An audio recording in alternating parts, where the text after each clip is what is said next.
साल 1931 के तमिलनाडु के रामेश्वरम में एक गरीब परिवार में जन्मा एक लड़का, जिसके घर लालटेन जलाने के लिए तेल खरीदने तक के पैसे नहीं थे। परिवार को 2 वक्त की रोटी तक मुश्किल से मिलती थी। ना पैरों में चप्पल थी और ना ही सर पर पक्की छत। वो देखता था आसमान में उड़ते पंछियों को और देखता था एक सपना उड़ने का, जिसे उसने समुद्र के किनारे बैठकर देखा था। इस बात से बिल्कुल अनजान कि यही लड़का एक दिन भारत को अंतरिक्ष में पहुंचा देगा, परमाणु महाशक्ति बना देगा और खुद दुनिया के सबसे बड़े लोकतंत्र का महान नायक बन जाएगा। ये कहानी है इंडिया के missile man, Bharat Ratna doctor APJ Abdul Kalam जी की। एक ऐसी शख्सियत जिसके 0 हेटर्स थे, जिनके मुंह से निकला हर एक शब्द आज के युवा के लिए सबसे बड़ी सीख है और जिनका पूरी दुनिया इतना सम्मान करती थी कि 26 मई 2005 को जब कलाम साहब ने स्विट्जरलैंड में कदम रखा ना, तो उनके सम्मान में वहां की गवर्नमेंट ने उस दिन को साइंस डे डिक्लेयर कर दिया। लेकिन क्या आप जानते हैं कि एक छोटे से कमरे से निकलकर भारत के प्रेसिडेंट बनने तक का उनका सफर इतना मुश्किल था कि कोई आम आदमी बीच में ही दम तोड़ दे। इनफैक्ट कलाम साहब ने भी एक बार अपनी जान लेने की कोशिश की थी। आज हम सर एपीजे अब्दुल कलाम जी की इसी स्ट्रगल स्टोरी के बारे में बात करेंगे, जो आपको हर मुश्किल से लड़ने की हिम्मत देगी। कलाम का जन्म 1931 में रामेश्वरम में एक बेहद गरीब परिवार में हुआ था। उनके पिता एक छोटी सी नाव चलाते थे, जिससे मुश्किल से 2 वक्त की रोटी मिलती थी। एक छोटे से कमरे वाले घर में कलाम अपने 4 भाई बहन और माता पिता के साथ रहते थे और शाम होते ही उनके घर घना अंधेरा छा जाता था। बस जो हल्की सी रोशनी आती थी वो होती थी चांद की रोशनी, और कभी कभार लालटेन जलाने के लिए तेल खरीदा जाता था, जिसका भरपूर इस्तेमाल वो रात में पढ़ाई के लिए किया करते थे। और उनके माता पिता भी खुद अंधेरे में बैठकर अपने बच्चों को पढ़ने के लिए लालटेन दे देते थे। बचपन से ही कलाम को सीखने में बहुत दिलचस्पी थी। जब 8 साल की उम्र में उन्हें पता चला कि उनके गांव से कई किलोमीटर दूर एक ऐसे टीचर हैं जो 5 साल के बच्चों को फ्री में गणित पढ़ाते हैं, लेकिन उनका एक नियम था कि वो सुबह 4 बजे से 5 बजे के बीच सिर्फ उन बच्चों को पढ़ाएंगे जो नहा कर आएंगे।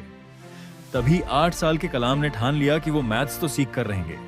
ऐसे में ठंडी हो, गर्मी हो या बारिश, वो हर सुबह ठंडे पानी से नहाकर और तैयार होकर मास्टर जी के पास पढ़ने चले जाते थे और बहुत जल्द वो सीखने की प्रक्रिया को मास्टर करने लगे। लेकिन वो सिर्फ पढ़ाई से संतुष्ट नहीं थे, वो परिवार की मदद करना चाहते थे। इसीलिए 10 साल की उम्र में उन्होंने पूरे गांव में अखबार बांटना शुरू कर दिया।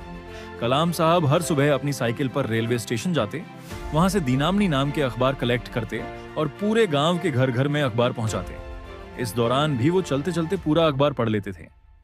वहीं वो अपनी दोपहर मणिकन की लाइब्रेरी में बिताते और ज्ञान की खोज में किताबों, पुराने अखबारों और लिटरेचर के पन्ने पलटते रहते। कलाम साहब कहते थे, हमेशा बड़े सपने देखो क्योंकि छोटे सपने देखना अपराध है। लेकिन वो यहां नहीं रुके। समुद्र किनारे घंटों बैठकर उन्होंने आसमान में उड़ते पंछियों को देखा और एक सपना देखा, पायलट बनने का। वो कहते थे, सपने तभी सच होते हैं जब हम उन्हें देखना शुरू करते हैं। लेकिन इस सपने की राह में इतने कांटे बिछे थे कि आगे बढ़ते हुए उनके पैर ही छिल गए, जिसमें सबसे बड़ा कांटा था आर्थिक तंगी। इस सपने को पूरा करने के लिए उनके परिवार ने भी हर संभव कोशिश की। 1951 में उन्हें सेंट जोसेफ कॉलेज में एडमिशन दिलाने के लिए उनकी बड़ी बहन ने अपने सोने के कंगन गिरवी रख दिए। कलाम साहब ने भी पूरी मेहनत से पढ़ाई की और यहाँ से फिजिक्स में डिग्री लेकर वो 1955 में Madras institute of technology (IIT) पहुंचे, एयरोस्पेस इंजीनियरिंग पढ़ने। यहाँ वो एक प्रोजेक्ट पर काम कर रहे थे, मगर समय बीता जा रहा था और प्रोजेक्ट खत्म होने का नाम नहीं ले रहा था, जो देखकर एक बार कॉलेज के डीन काफी गुस्सा हो जाते हैं और उन्होंने गुस्से में अब्दुल कलाम जी से कहा कि अगर तुमने 3 दिन में ये प्रोजेक्ट पूरा नहीं किया तो मैं तुम्हारी स्कॉलरशिप कैंसिल कर दूंगा। जिससे वो इतना घबरा गए कि अगले 3 दिन तक उन्होंने बिना रात की नींद दिए दिन रात उस प्रोजेक्ट पर काम किया और उसे कंप्लीट कर दिया। जो देख डीन काफी खुश हुए और उन्होंने कलाम से कहा कि मैं जानता था कि तुम में वो काबिलियत है, लेकिन मैं देखना चाहता था कि तुम में मुश्किल वक्त को सहन करने की क्षमता है या नहीं। और इसी घटना से उन्हें काफी आत्मविश्वास मिला। लेकिन वो कहते हैं ना, सब कुछ आसानी से मिल जाए तो कोई महान न बन पाए, और उन्हें महान बनाने के लिए ही कुदरत ने उनकी राह में एक और बड़ा ट्विस्ट लाया। जी हाँ, उन्होंने अपने सपनों को पूरा करने के लिए इंडियन एयरफोर्स के एग्जाम दे दिए और इंटरव्यू देने देहरादून चले गए। लेकिन बदकिस्मती से वायुसेना में सिर्फ 8 वैकेंसीज थीं और कलाम साहब को 9th रैंक मिला और वो अपने पायलट बनने के सपने को हकीकत बनाने में फेल हो गए। उस वक्त वो नौजवान अपनी आंखों के सामने हर उम्मीद को टूटते हुए देख रहा था। दुख, दर्द और पीड़ा इतनी थी कि उन्हें अपनी जान लेने तक के ख्याल आए। उस वक्त वो उत्तराखंड के ऋषिकेश में चले गए और एक दिन वो गंगा किनारे टहल रहे थे। उस वक्त उनके दिमाग में नदी में कूदने के ख्याल भी घूम रहे थे, मगर तभी उन पर स्वामी शिवानंदा की नजर पड़ी। उन्होंने कलाम के पास आकर उनके कंधे पर हाथ रखते हुए पूछा, बेटा क्या हुआ? सुनकर कलाम की आंखें भर आईं और उन्होंने स्वामी जी को पूरी बात बताई कि मेरी बहन ने मुझे पढ़ाने के लिए अपने गहने गिरवी रखे थे, लेकिन मैं फेल हो गया। अब मुझे कोई रास्ता नहीं दिख रहा कि मैं क्या करूं। तब स्वामी जी ने उन्हें कहा कि बेटा तू असफल नहीं हुआ है, ऊपर वाले ने तेरे लिए और कुछ बड़ा सोचा है, इसीलिए उदास मत हो। वापस जा और कुछ नया करने की कोशिश कर, क्योंकि जीवन में हर रोज सूरज निकलता है और नया सवेरा होता है। स्वामी जी की इस बात से अब्दुल कलाम सर को काफी हिम्मत मिली और उन्होंने वापस आकर defence research and development organisation DRDO join कर लिया। लेकिन यहाँ छोटे मोटे प्रोजेक्ट पर काम करके वो खुश नहीं थे। इसी बीच उनकी मुलाकात विक्रम साराभाई से हुई, जिन्होंने APJ अब्दुल कलाम की काबिलियत से खुश होकर उन्हें अपना स्टूडेंट बना लिया और Indian National Committee of Space Research INCOSPAR में ट्रांसफर मिल गया, जहां उनका पहला मिशन था भारत के पहले रॉकेट की उड़ान भरना। लेकिन शुरुआती स्टेज में होने के कारण इनकोस्पर के पास ना तो कोई वर्कशॉप थी और ना ही कोई ऑफिस। हर चीज कठिन लग रही थी।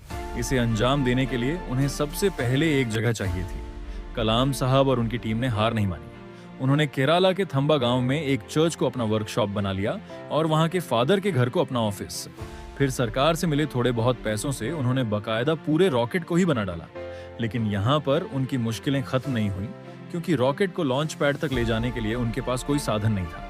तभी उन्होंने रॉकेट के पूरे पार्ट्स को डिसमेंटल किया और सभी टुकड़ों को बैलगाड़ी और साइकिल की मदद से लॉन्च पैड तक पहुंचाया। After months of hard work and experimentation, finally in मुश्किलों के बाद 21 नवंबर 1963 को यह रॉकेट लॉन्च करके भारत ने अंतरिक्ष में अपना पहला कदम रखा। लेकिन क्या आप जानते हैं कि एक मिसाइल मैन जिन्होंने इस देश को उसकी असली ताकत दिखाई, उनका नाम मिसाइल मैन एक सक्सेसफुल नहीं बल्कि एक फेल प्रोजेक्ट से पड़ा था। जी हाँ, तो हुआ यह था कि साल 1959 में डॉक्टर अब्दुल कलाम भारत के सबसे पहले सैटेलाइट लॉन्च प्रोजेक्ट SLV-3 के डायरेक्टर बने। मगर उस वक्त जनता को स्पेस में जाने की अहमियत पता ही नहीं थी। इसीलिए लोगों ने कई सवाल उठाए और उन्हें इस मिशन के लिए काफी कम बजट मिला। लेकिन फिर भी सर APJ अब्दुल कलाम इस मिशन के लिए इतने ज्यादा डेडिकेटेड थे कि उन्होंने अपने करियर में एक भी वीकेंड ऑफ नहीं लिया, कोई छुट्टी तक नहीं मनाई और खून पसीने से SLV-3 को तैयार किया। इसी बीच उनके पिता की मौत हो गई, लेकिन वो अपने लक्ष्य से भटके नहीं। उन्होंने इस प्रोजेक्ट को अपनी निजी जिंदगी से ऊपर रखते हुए पूरा किया। लेकिन जब अगस्त 1979 में उनकी 10 साल की मेहनत की असली परीक्षा हुई, यानी कि रॉकेट लॉन्च हुआ, तब यह सितारों को छूने के बजाय बंगाल की खाड़ी में जा गिरा। उस वक्त लोगों ने उन्हें काफी ताने मारे, बहुत खरी खोटी सुनाई। ऐसे में किसी भी इंसान की हिम्मत टूट सकती है, लेकिन उन्होंने हार मानने के बजाय अपनी गलतियों पर ध्यान दिया और सिर्फ एक साल के अंदर 18 जुलाई 1980 के दिन SLV-3 रोहिणी का सक्सेसफुल लॉन्च करके उन्होंने भारत का झंडा अंतरिक्ष में लहरा दिया। इस नई सक्सेस ने उनके स्टेटस को एक्सपोनेंशियल ग्रोथ दे दी, जिसके बाद उन्होंने भारत के बैलिस्टिक मिसाइल्स जैसे कि अग्नि और पृथ्वी के प्रोजेक्ट्स को भी सक्सेसफुली पूरा किया, जिसकी वजह से उन्हें साल 1981 में पद्म भूषण और 1990 में पद्म विभूषण से सम्मानित किया गया। लेकिन जिस उपलब्धि के लिए उन्हें भारत रत्न से नवाजा गया वो था पोखरण 2। जी हाँ, सर अब्दुल कलाम, भारत के कुछ और महान वैज्ञानिकों और इंडियन आर्मी की टीम ने मिलकर अमेरिका की सैटेलाइट की आंखों में धूल झोंककर भारत का दूसरा न्यूक्लियर टेस्ट किया था और इसी के साथ भारत एक न्यूक्लियर सुपर पावर देश बना था। इस नई उपलब्धि ने भारत को बाकी सभी देशों से डिफरेंशिएट कर दिया और उसे एक प्रीमियम पोजीशनिंग भी मिल गई। आप में से काफी कम लोग जानते होंगे कि कलाम साहब कुछ समय के लिए अमेरिकन स्पेस एजेंसी नासा में भी ट्रेनिंग लेने के लिए गए थे। वहां उन्होंने एक बहुत बड़ा गैप स्पॉट किया। वहां की मैनेजमेंट उन्हें देखकर इतनी इम्प्रेस्ड हो गई थी कि उन्होंने कलाम सर को नासा में जॉब ऑफर कर दिया और कहा कि हमें आपके जैसे ही तो टैलेंट की जरूरत है और वैसे भी आपके भारत में रखा क्या है। लेकिन कलाम ने यहाँ एक अलग रास्ता चुना। वो मुस्कुराए और इंडिया को स्पेस तक पहुंचाने की जिद के साथ वापस लौटे और अपनी जिद को पूरी भी किया। और इवन नासा का कोई भी वैज्ञानिक उनसे नफरत या जलन महसूस नहीं करता, बल्कि अब्दुल कलाम सर तो उनके भी रोल मॉडल हैं। इसी तरह कुछ साल बीते और फिर आया 25 जुलाई 2002 का वो ऐतिहासिक दिन जब सर APJ अब्दुल कलाम भारत के 11वें प्रेसिडेंट बने। लेकिन आपको यह जानकर गर्व होगा कि उन्होंने कभी अपनी प्रेसिडेंट सैलरी नहीं ली, बल्कि उसे गरीब और पिछड़े हुए गांव में डोनेट कर दिया ताकि वहां भी स्कूल बने और वहां बड़े सपने देखने वाले किसी बच्चे को उनके जैसा संघर्ष ना करना पड़े। मगर फिर 27 जुलाई 2015 के दिन हमने उन्हें हमेशा हमेशा के लिए खो दिया। लेकिन सर एपीजे अब्दुल कलाम आज भी हमारी यादों में जिंदा हैं और उनकी बात करते ही आंखें खुशी के आंसुओं से भर आती हैं। इसीलिए आज मेरे लिए नहीं बल्कि उनके ट्रिब्यूट में हम इस वीडियो को जितना हो सके लाइक करिए और शेयर कीजिए, और कमेंट बॉक्स में कलाम साहब की तारीफ में 2 शब्द जरूर लिखिए। कुछ नहीं तो मिसाइल मैन की जय हो यह लिखिए। हम उम्मीद करते हैं कि संघर्ष से भरी इस कहानी से आपको काफी हिम्मत मिली हो।